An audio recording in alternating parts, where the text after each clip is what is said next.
All right. Welcome to NFL Outdated, the 2021 Big Ten Football Championship preview. I am joined by Mike Olsson from the Paul Bunyan Pod. How's it going? It's going good. I didn't want to leave any doubt for who I'm rooting for. Made it real obvious, and I'm super excited. Absolutely. Well, I'm here too, representing my team, and in the background, it's the prize that both teams are going to be playing for this weekend. And so let's just kind of get into it. It's been an interesting road this year.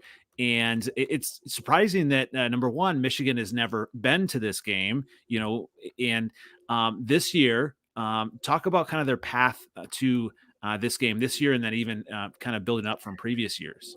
Well, I have to admit, I try to be a realist, but not a cynic. I had Michigan going 6-6 this year originally. But if you watched them last year, they were a 2-4 team that was lucky to be 2-4. I think one of the three canceled games was against Iowa. Yep. And they weren't going to win that, and they also canceled their game against Ohio State. So you're really looking at like a 2-6, 3-6 team. I think they had a Maryland game. So I thought 6-6 would show improvement. So I did not expect them to be here, but they got off to a hot start. They've rushed the ball really well all year. The passing game has slowly gotten better. They were a team that kicked too many field goals early on. Now their red zone offense is really good, and I mean they're just a team that improved all year. The one loss was a big rivalry game to Michigan State. They were up 30-14, and Michigan State came back. And Michigan State's a really good team, but I mean even the committee kind of thought Michigan was better. Um, Feels like I don't like saying that. I'm sure my Paul Bunyan co-host wouldn't like me saying that, but in some ways, I almost felt like that loss was a good thing for Michigan. I think it kept the players from getting too big of heads. It kept they weren't being told how good they were all the time, and they responded really well. Yeah, I mean, this is such an interesting year, and you mentioned your Paul Bunyan podcast, and that week must have been so. They your co-host supports Michigan State. You talked about beforehand, and that must have just been an interesting week, kind of going into it, and then afterwards. It's kind of funny. We actually took a hiatus, and I don't want to bring the program down too much, but we had a third person that worked on it too, and he passed away. Oh wow. Yeah. Um, and so we didn't necessarily shut it down permanently, but we did want to take a hiatus, a break out of respect for him, just because it felt weird trying to do the show without him. And this year feels extra special because I said that I saw the team going 6-6. That guy was the eternal optimist. He would tell me that one day Harbaugh's going to beat Ohio State. They're going to win the Big Ten and they're going to play in the playoffs. And I've thought about him a lot this year. Even my Sparty co host that never roots for Michigan, who was really close to him, kind of thinks it's a great story what happened. Yeah, and you have that, they were, kind of coming up upon, the Michigan State game and, all this momentum. And then Michigan State seemed to just kind of take all the wind out of the Wolverines. And so, and I don't know if everyone just kind of, forgot about them or what. And then, Purdue came and did Purdue things and, took care of Michigan State. And, so going into the Ohio State game, I mean, were you confident or what were you thinking kind of going I was into it? confident. I Yeah. thought I kind of have this theory, especially holds true for college teams more than pros, that teams after they have their best game follow it up with a sloppy game. If I recall, and I could be wrong, Michigan State lost to Purdue after beating Michigan, Mhm. Mhm. and that was their best game. They Michigan ran the ball, but they didn't run the ball like they did in other games. Michigan State really contained that.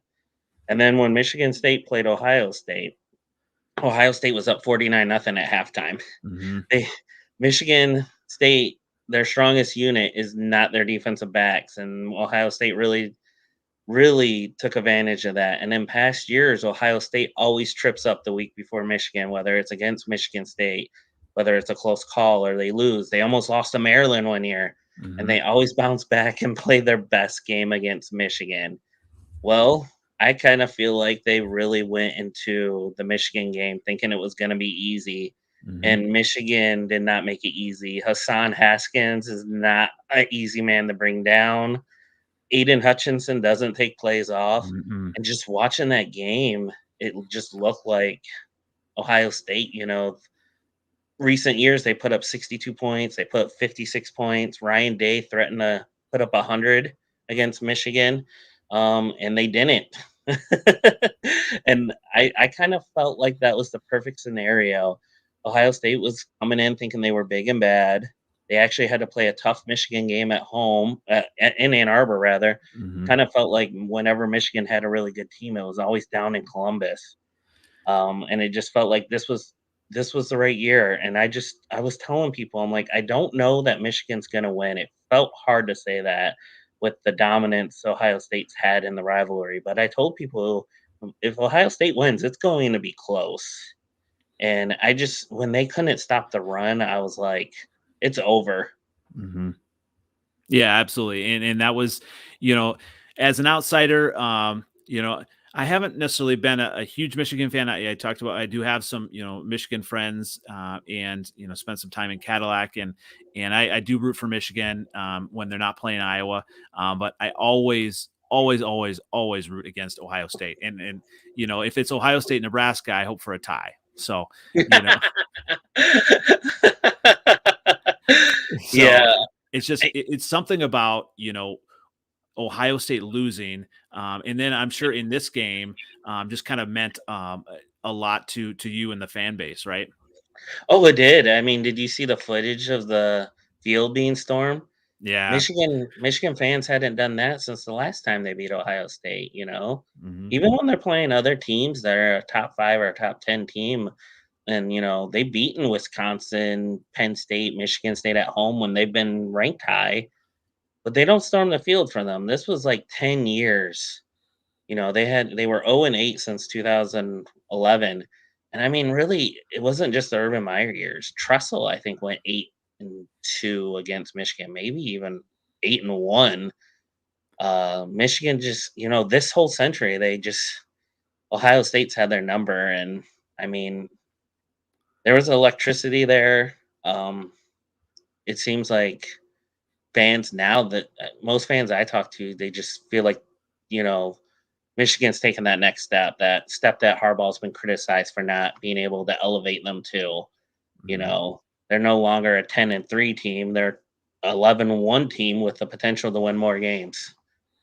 Well, yeah. Is this kind of the feather in Jim Harbaugh's coaching tenure? And I mean, did he kind of need this year? I mean, not necessarily to keep his job, but just to kind of give credibility to the program, or talk about that a little bit. He needed to do this, and he needs to do it. I think if Ohio State stays as good as they've been, I don't even think he needs to go 50-50. He just needs to win, I think, once every 3 or 4 years. Um, but if Ohio State takes a half step back, which I think they might, I think Ryan Day is a good coach, but I don't think he's Urban Meyer. Mm-mm. I think fans really want it to be at least 50-50. And it's kind of a victim of premature success. I don't think a lot of fans thought he would come here and immediately like win 20 of his first 24 games. And year one, year two, he's beaten Penn State, he's beaten Michigan State, he's beaten Wisconsin, and then he just can't beat Ohio State. There's that 2016 game that went to overtime, and there was the disputed placement of the ball. A lot of Michigan fans still to this day say JT Barrett was short. Right, There's right. 2018 where the Michigan players had a lot of swagger, and they seemed determined to beat Ohio State. And Chase Winovich called it the revenge tour, and then Ohio State just what was it, 56-39 or something, 62-39. I have to admit, I turned that game off, and I turned it off the next year when they beat Michigan by 30 again. I do think retooling the staff really helped. a lot of players were not happy with coaches. And, Ryan Day had Don Brown's number, and Mike McDonald's done a great job as defensive coordinator this year. And it also feels like if you beat the best team in your conference, now you're in discussion for win a national championship. And Michigan has to, beat Iowa on Saturday. Definitely don't look past them. But, if you win the Big Ten title, you should be in the playoff. Oh yeah, they're if And they I think win. most years you will Yep, be. absolutely. Right, exactly. They're the Big Ten, has been solid. That definitely the top tier programs. You have some other programs that were supposed to be good this year. I mean, you're looking at kind of Iowa's path to this game. I mean, you look into the season and Iowa started off with Indiana. And I was kind of like, they. I mean, they were supposed to be good. They were ranked, I believe, 17th to begin with. They were ranked up there, and then their wheels fell off there, and Iowa State was ranked ninth. So it just kind of gradually kept building, and but Penn not. State was ranked fourth. Yeah, so then you got to Penn State, and that was an interesting game because Penn State's quarterback got hurt, and it just didn't feel like they were a powerhouse team because they just barely beat them with the backup quarterback, and as Iowa fans were excited for the win. I mean, it was just an amazing experience, but it was just a little odd feeling. And then we had that a week break, and then they come and Purdue, I mean, they couldn't get anything going offensively. And then you got the linemen, drinking the beer on the field. I mean, it's just, what were you seeing kind of as an outside Michigan guy, kind of, watching Iowa, come up to that game? I mean, and a lot of Michigan fans with blogs or podcasts. I always love it because the last segment's always like around the Big Ten. Hmm. And I remember at that time, Penn State was up 17-3 before they lost Clifford. It was Hmm. in Kinnick, and then I was next game, like you said, they lost to Purdue. And a lot of fans, and myself included, were wondering, well, is Iowa really that good? Iowa Hmm. State and Indiana had already kind of fallen off. And then people were looking at the standings and they were like, somehow Wisconsin still has a chance. And I think at the time too, Nebraska hadn't technically been eliminated, and they Hmm. were not only did they make things hard on their opponents, but Nebraska likes to make things hard on themselves. Yeah, absolutely. Yeah, yeah, that's a whole but another thing. But Um, Wisconsin, had like 3 early losses, but it was all the ranked teams, and even mhm. though Iowa had only had 1, people were wondering how good they were, and I had kinda written Iowa off a little bit, but I mean, look at them, they still ended up at 10-2, and, Well, yeah, I was gonna say, like, I was, a little bit, I was, excited. Then they lost to Purdue, and then I actually got a chance to go to that Wisconsin game, and they just got annihilated. Part of it was the early turnovers at the goal line. Their defense was solid, even in the goal line, even when they were turning the ball inside the like 10. To Wisconsin, they just an early fumble, and just Wisconsin just kind of ran the ball down Iowa's throat, and Iowa couldn't stop it. Obviously that can come in later. I'm a little scared with that with the Michigan game, but and then another point with that Wisconsin game, they could not protect the quarterback, and part of that, Spencer Petras, I believe, was hurt and not playing all that well, and so they just got blown out in that game. And actually, Camp Randall's a tough place to play. yeah, it is, and, I mean, I didn't wanna play Wisconsin again, even though Michigan kinda handled them, because it's always tough to beat a formidable, opponent twice. And, I mean, Michigan really got up for that. They were doing the jump around thing Yeah, at Camp yeah. Randall because, Wisconsin was down a couple scores, I believe, at that point, so they weren't gonna do it. But Michigan just looked like they were having fun out there. I was curious what you thought of Iowa's defensive line because I don't know if I think much of it, just the way they've been run on this year, and they also seem to be not be able to. Well, I mean, I guess they knocked out Penn State's quarterback, but Penn State has a really weak offensive line, and it just seemed like Iowa didn't necessarily dominate that matchup.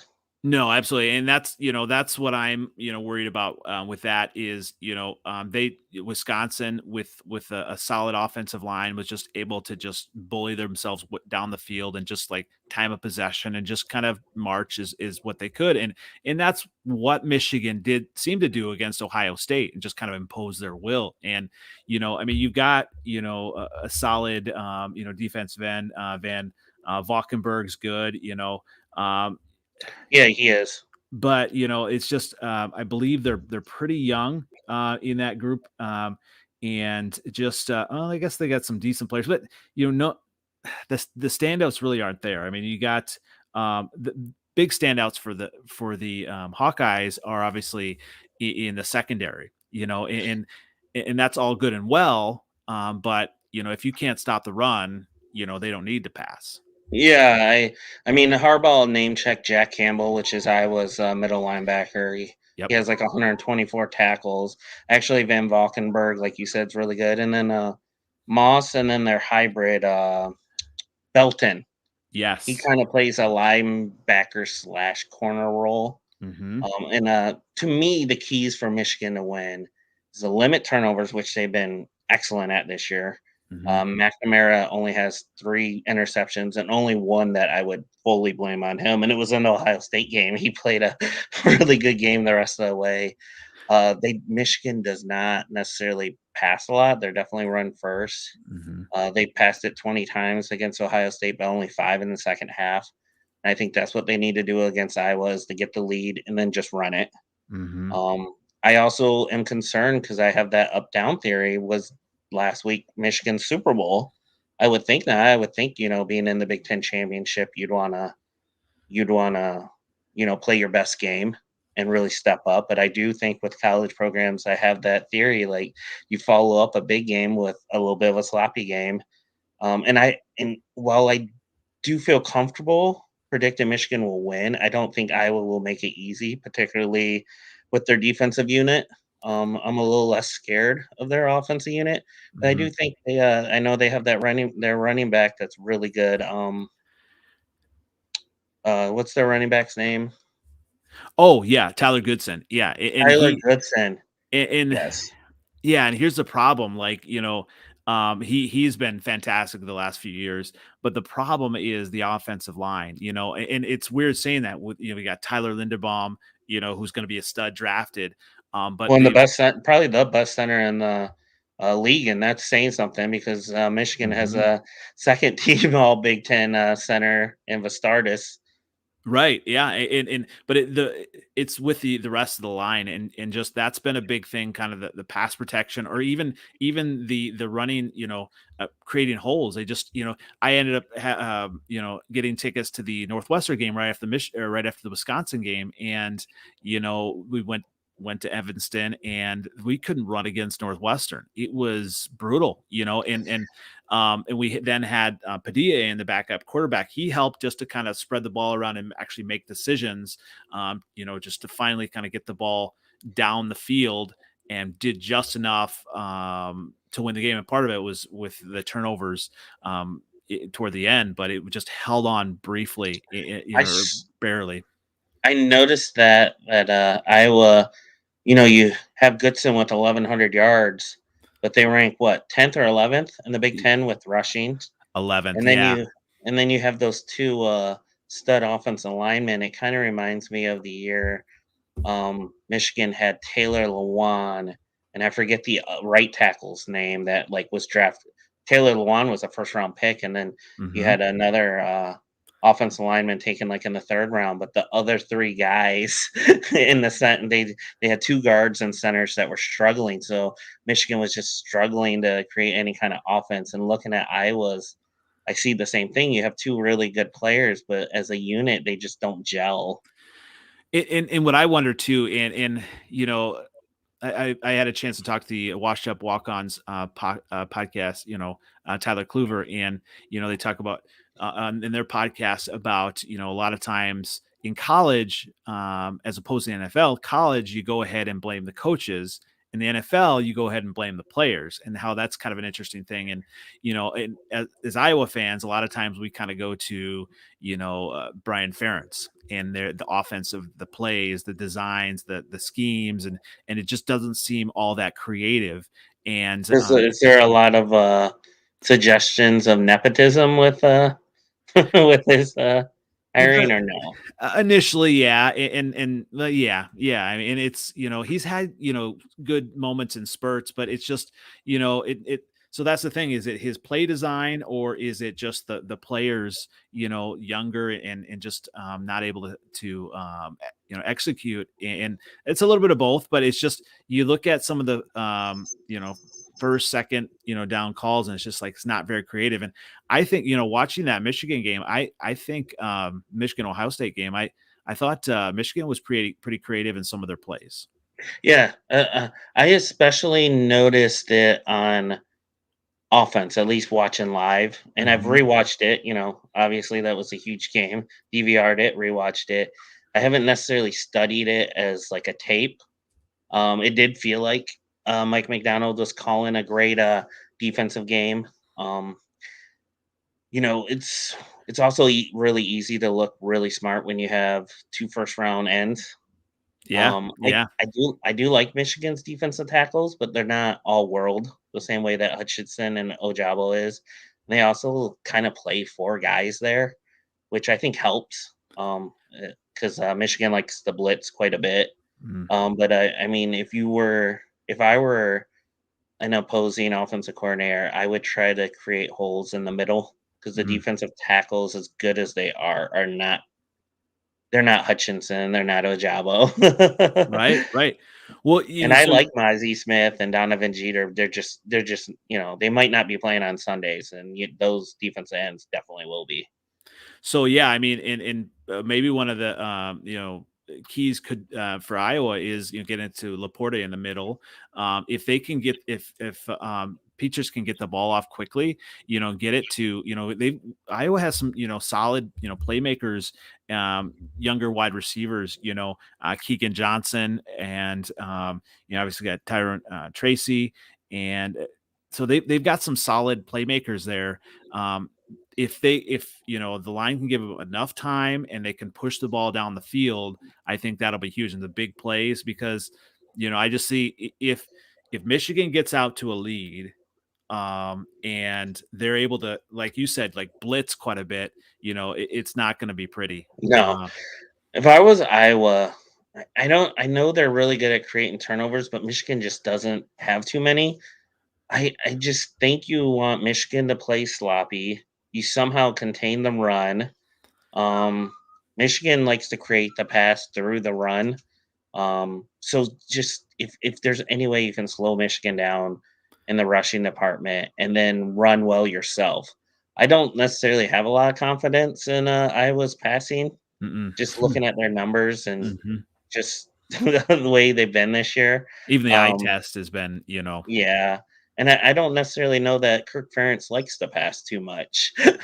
Well, right, and that's kind of been the problem. I think, when you have, I mean, they've got in the past had just amazing offensive lines and be able to kind of push, people off the ball, and that's huge. They just don't have that this year, and that's been the hard thing. You can't, just keep going with that if you're just not built that way. They're just, not putting their offensive line, in their quarterback and running back in the best position to be successful and so that's kind of been as a fan just kind of watching and just kind of wondering I'm not getting paid the big bucks but you know uh, That's kind of how Big Ten teams like to play. I mean, Harbaugh's like that too. mhm. I mean, they do throw the ball around a bit, but they're definitely run first. And I mean, other than like Ohio State, and maybe Minnesota a little bit. Like that's kind of Big Ten football. I mean, Wisconsin's known for that. Iowa, you know, um, Northwestern. Kirk Ferentz is an old school guy. He he always kind of reminds me of Lloyd Carr, which is kind of crazy to Mm, say because Lloyd Carr retired, what, 13, 14 years ago? But I yeah, mean, Lloyd Carr was hired in 95. Kirk Ferentz, what, 98, yeah. 99? 99, 98? yeah. Yeah, it was my Yeah. my last year, because we were, considering it's so interesting, it was my last year at Iowa, and we were considering, um, they the big thing is, fans, we wanted Bob Stoops, and, when he signed with, Oklahoma, I was like, "Okay," and then we got Ferentz, like, "Oh, okay, who's this guy?" And, number 1, he's definitely, reestablished a culture of excellence, and just consistency, being there for that long is just so in a way, Iowa fans, we've been spoiled in that, not having to kind of change over every year. But in another way, there has kind of been a ceiling on the program, and part of it is because it's from Iowa, and I think you know there's some of these programs. I mean, Michigan's always going to be up there, because of the history. Ohio State's going to be up there, but you have some of these other programs like Nebraska, that kind of in the 90s and thinking they're going to be back up there. They're just not. They don't have that. And Iowa's got a good program of developing players and a good track record of that, and that speaks to it, and that's kind of cool to see some of the recruits coming in that way. But we're just not going to get we're not going to be at the top of the recruiting ranking. It's just never going to happen.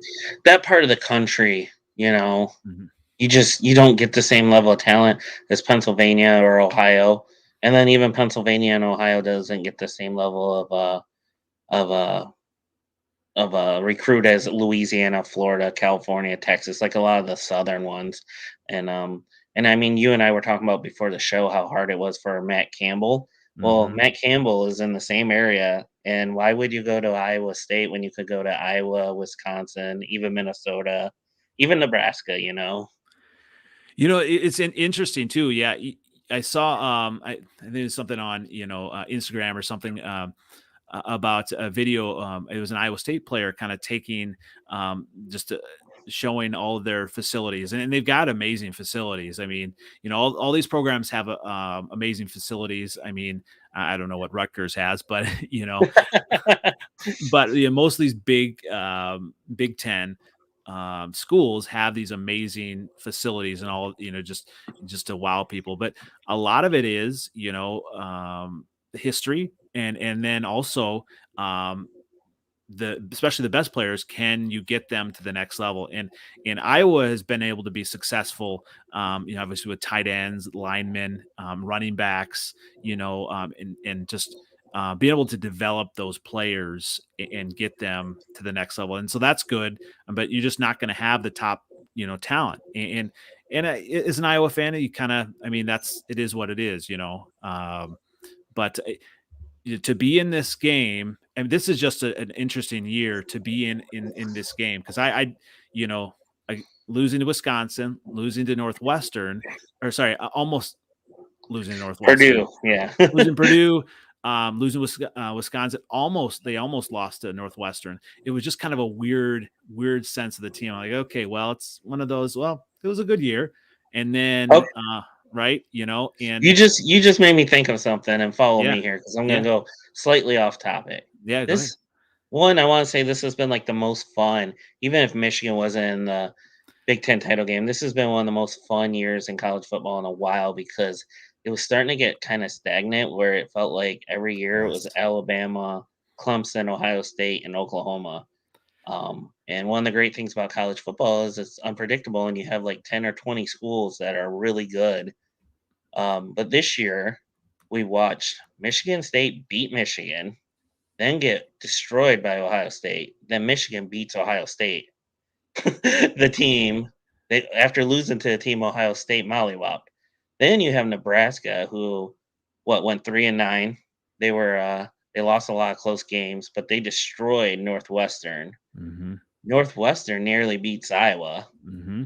Meanwhile, not only does Iowa beat Nebraska, but They had to come back to Iowa do it won too. 7 more games, and I do they did have to come back. I was watching that game Yeah. or keeping track of that game on a Friday, uh, but Well, by the way, and Nebraska almost beat Wisconsin as well. they almost beat Michigan. Yeah, yeah. You're right. It They is, almost beat Oklahoma. yeah, yeah. So kind of, I mean, we can kind of get back to the predicting the Iowa game in a second there. But let's just let's just go ahead and say, you know, if Michigan does win, what do you think their chances are in the college football playoff? The only team that I would say has better than a 50% chance to beat Michigan is Georgia. Hmm. I not that the other teams won't be hard. Like I'm not saying if they face Oklahoma State that Michigan has a 100% chance win. I just would give them an edge. If the team that actually kind of scares me the most in some ways is Cincinnati, because especially if Luke Fickle stays, and I think Hmm. he will, they beat Notre Dame. And I think if Michigan played Notre Dame, I'd probably give Michigan the slight edge, but it would not necessarily be an easy game. And you play Cincinnati and you beat them, the reaction's like, well, you were supposed to beat Cincinnati. You know, they're not in a Power Five conference. But if you lose to them, you just open yourself up for ridicule. But yeah, who are the teams that could potentially go in? Oklahoma State, Notre Or Dame, Cincinnati. I like Michigan's chances against them. Even Alabama. Not that it would be easy, but I think Alabama's going to lose to Georgia anyway. But hmm this almost seems like I kind of compare Alabama to Ohio State, hmm where they had to come back to beat Auburn. They're just not quite as good as they have been. And I just from seeing Alabama fans on social media, they are so annoyed with Bill O'Brien, and it sounds like he's going to be gone after this year. And I just like Mike McDonald, uh, Michigan's DC up against Bill O'Brien's Alabama's OC. hmm But yeah, I mean, but Georgia just seems like they're on another level. Not only do they have the best defense in college football and maybe one of the best ones we've seen in a while. They also have a really good offense, and Kirby Smart, you know, he's close to Saban's level. They get the best players every year. Yeah, and it being that close to Atlanta, I get a lot of Georgia's another state we didn't name that just has so yeah, many good players. it does. And I Yeah. and I think you brought up how good the facilities are in the Big Ten, and you know, haven't been the first conference to have their own network helped. You know, adding in Maryland and Rutgers, as bad as they are at football, usually there's just that just having all that great big population get the Big Ten network. I think helped, especially with cable deals and expanding the Big Ten's footprints when it comes to recruits. But I think the Big Ten's biggest obstacle in getting some of those players down south is it's like, yeah, you have great facilities, but there's snow on them. Yeah. Yeah. um, but It, yeah, and that does make a difference, I think. Unfortunately, there's nothing you can do about snow in you know you just in Iowa and Michigan, you just can't. whenever a player from down south visits and they say anything about the weather, it's like I write them off. They're not coming here. Right, right. How about opposing fans' view? What do you if Michigan beats Iowa on Saturday? What do you expect in the college football playoff? Yeah, I mean, it's interesting that so interesting that Brian Kelly decides to leave for LSU when Notre Dame has a pretty decent shot of making that the Final Four there because Notre Dame's only lost to Cincinnati, right? So that'll be an interesting choice between them and Oklahoma State. Um, but basically, you look at Georgia, and maybe Brian Kelly was looking at Georgia and saying, "We're not beating them." You know what I mean?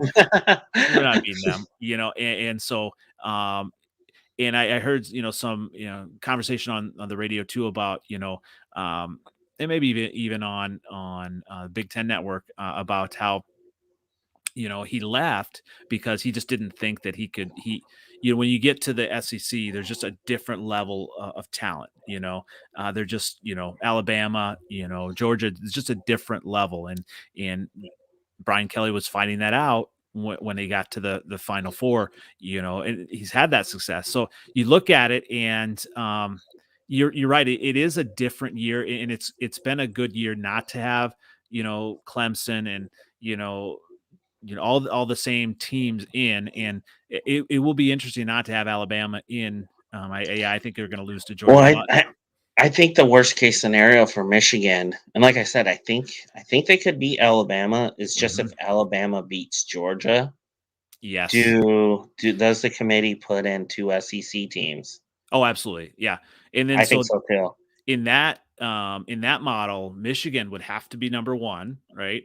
So Michigan's number 1, and then Mm, well, well, well, yeah. I mean, you're probably so. What do they have Georgia at 3? they would Well, that would be interesting. Yeah. So yeah, I would think that Michigan would be because they're not putting Cincinnati at number 1, right? I'd no, say I think as long as Oklahoma State lost or won, if they beat Baylor, I think they actually knock Cincinnati to 5. Just because I think they're looking for any excuse. But yeah. I think Oklahoma State becomes number 4. And I don't know. I was assuming they would throw Alabama at 1 and put Georgia at 3, kind of switch them. But That's interesting. Just the way I don't think that's going to happen. Just the way that Alabama just barely won the last game, and if they beat Georgia, yeah, you're beating number 1. But I think having Michigan beat Ohio State, I think in I would see that. I don't.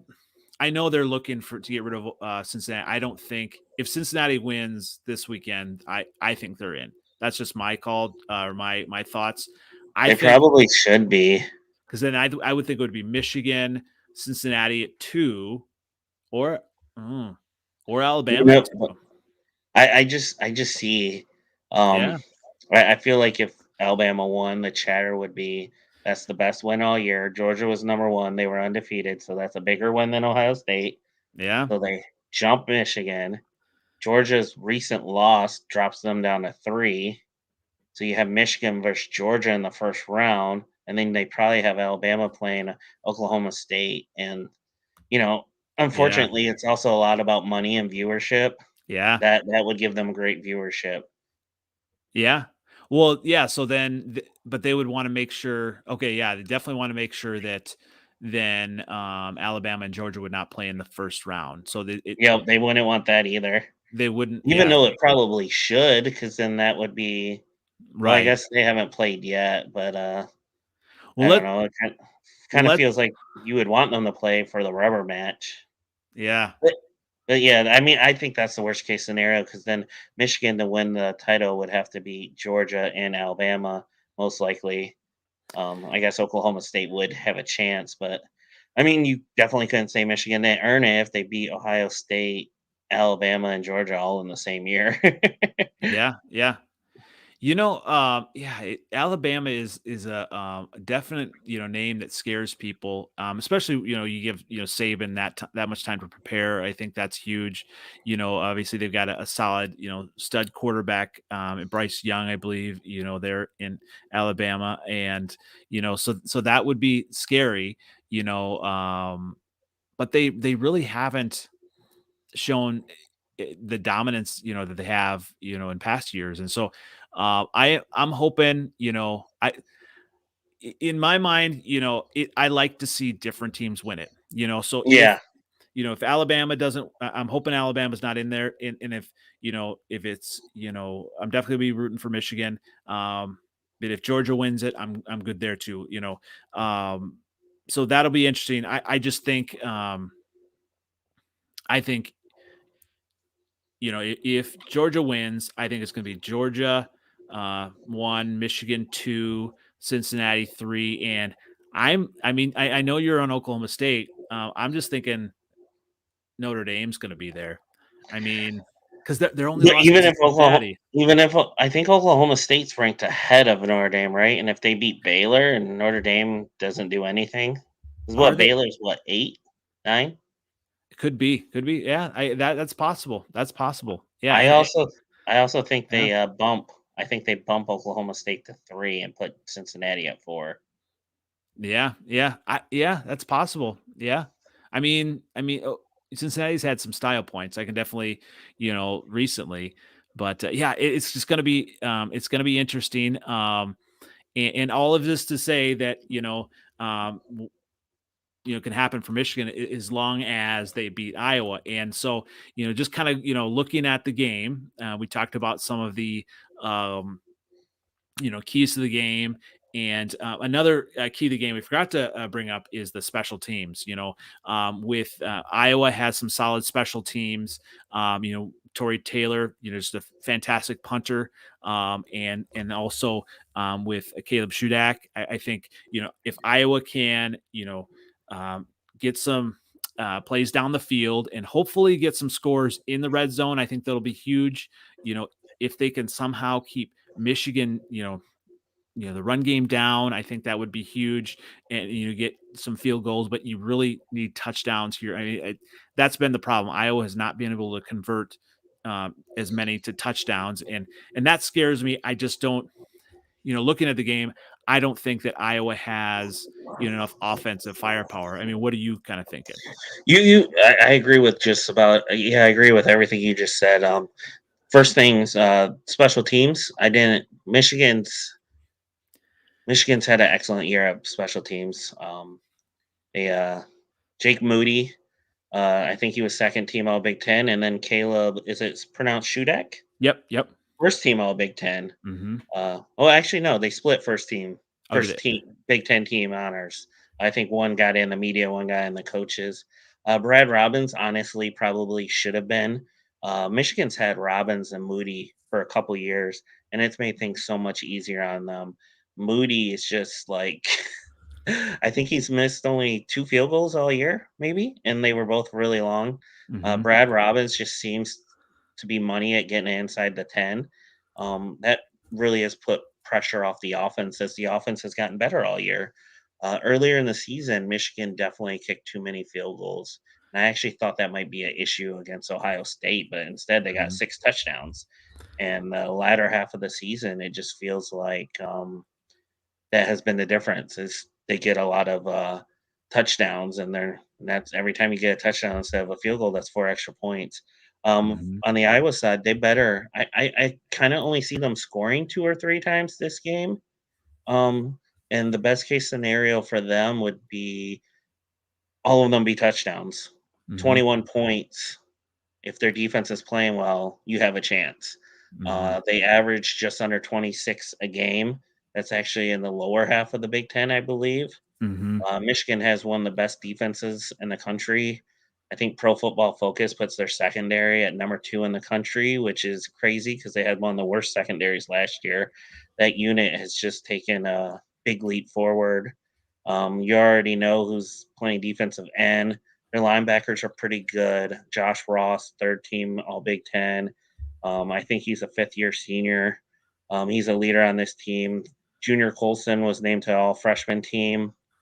So I mean, Michigan doesn't have a lot of holes. If you were going to say what their weakest units are, it's probably either defensive tackle or linebacker, and their players there are solid. They're just, so I just think really Iowa's defense needs to show up and just contain Michigan, keep them around the 20-point mark, and then get there yourself. Limit the amount of possessions. I just think they need to run the ball. If they can run the ball better than Michigan, that's how they win this game, I think. I agree. And score wise, Iowa lost to Wisconsin 27-7. I see this being kind of a similar score, but I see Michigan winning 27-13. And and a lot of that kind of toward the end, I think Michigan will just continue to run the ball and just wear down the defense, because Iowa has a solid defense, but the problem is the offense hasn't been able to sustain drives and then punch it in the end zone with their opportunities. And so, and then, defense gets tired. I think there's a chance that, like I said, the up down theory, you kind of have to hope maybe Michigan does come out sloppy. Iowa does like to create turnovers. Michigan hasn't had a lot this year, but I mean, Iowa definitely has some defensive playmakers. If you're forcing Michigan to throw, Iowa's definitely created interceptions this year. Michigan feels most comfortable when they're run first. I think Vegas has that 10.5. I think there's a chance that Michigan wins something like 28-17. And Yeah. I kind of almost would prefer that. Save some of those points for the college football playoff when you'll need them. Right. I'm sure Ohio State wishes they could have saved some of those 49 points in the first half against Michigan State and put them to good use on Saturday. Yeah. um, it's so interesting. You get the different the matchups, and like you look at yeah, everyone kind of predicted, if it was Ohio State, that Ohio State would have just, blown out Iowa, and you just different matchups, and possibly Iowa matches up better with Michigan than they do Ohio State, but y- I don't see them scoring enough points to do it, and yeah, and so I think that's you. Ferentz and Harbaugh kind of have a little bit similar mindset when it comes to football. They Mhm. like to play traditional Big Ten football, and Ryan Day likes to throw it all over the place. And when that's clicking, that can be scary. But when you're getting to the quarterback a little bit, like Michigan was, and your secondaries at least containing it a bit, and also is it Henderson for Ohio State? They're really good running back. He wasn't Mhm. getting the kind of penetration that Haskins and Corum were. And we talked a lot about Haskins, but before Corum got hurt, they were kind of splitting carries 50-50. And Blake Corum's a little bit more of a speedster, and then the freshman is Donovan Edwards, and he's good at catching stuff out of the backfield. So Michigan has a little bit of a three-headed monster there, and that's what can be so frustrating is if you're kind of containing the guy that can run outside, or you're containing the guy that likes to catch screens out of the backfield. You also have a guy that can just gut it up the middle and always seems to find some way to fall forward. Right. Well, I was gonna ask you too about the 2 quarterback system. Like, I mean, has that kind of been, pretty evenly split as well, or, No, um no, no, that's definitely Cade usually takes 80 to 90% of the snaps. Um, Depending on which service you go by, McCarthy is a 4 or 5 star quarterback. This is his freshman year. And when they were playing some of the, I guess earlier in the year, it was a little bit more split. Mhm. But Cade, Cade, I don't know if he's much faster than me. So he definitely only is a threat with his arm. But JJ, he can turn on a dime, and you think you're about to sack him, and next thing you know, he has a first down. He definitely has a heck of an arm, but I Mhm. think he's thrown 2 or 3 interceptions, the same amount as Cade, but on a lot less attempts. So I Mhm. don't think Harbaugh trusts them enough. He's made some great throws this year. And what's also interesting is just reading their body language. Sometimes they say if you have 2 quarterbacks, you really have none. Mm. They just Cade and McCarthy just seem to get along so well. And part of that's probably McCarthy knows this is his first year, his time will come. But you know, this team just seems to get along so well, and it's nice to have both because you can kind of scheme for a quarterback that doesn't run very well. But if the next thing you know, McCarthy's in there, then now you have a guy that's a dual threat. Well, yeah, when you talk about Cade, I mean, that seems a lot like Spencer Petras. Like, he's not gonna run the ball, he's just kind of, big guy, he's just, and so but he just hasn't Is the had. Yeah. is the other quarterback a runner? Not as much. I mean, he's, a little bit more jumpy, like he gets the ball out quicker, and that was helpful at times versus Northwestern, that really, because that was the game that he came in for the first time. It's interesting being at Evanston, and not really having very good internet at the stadium. As a fan, I was like, all right, who is this guy? What's going on? I mean, and where's Petrus? And then it was like, well, he's hurt, and but then he did kind of jumpstart the offense, so he got the ball out quicker. Yeah, he did. He might have scrambled a little bit, but so he kind of infused a little bit more into the offense, but not like Michigan has. Absolutely not even that close. So yeah. And I mean those players having all those weapons and knowing how to use them and calling the plays at the right time. I mean, Josh Gaddis has done a great job. His first year here, some fans kind of wanted him out because Michigan came in with big expectations and they had a lot of returning guys and they went 9-4 and it was like a mild disappointment. Hmm. But I just feel like the team has kind of grown together and I mean, this year it just feels like they're always one step ahead of the opposition, and it's like, oh wow, that call was great. You can tell that the other team wasn't ready for that, and I've seen some breakdowns from Ohio State writers, and they're like, Michigan used 15 different concepts when it came to the run, and I'm definitely not a tape guy. But I'm trusting that they're right with that, and it definitely felt like that. It just felt like Michigan was able to create holes, and I always felt like a bit that Haskins was a little underappreciated because he's had a split time with Charbonnet and Corum. But really, as good as he was on Saturday, I feel like the offensive line was even better. Mhm. They just were creating holes, and Ohio State might not have a Bosa or a Chase Young this year, but they still have some good players, and They do.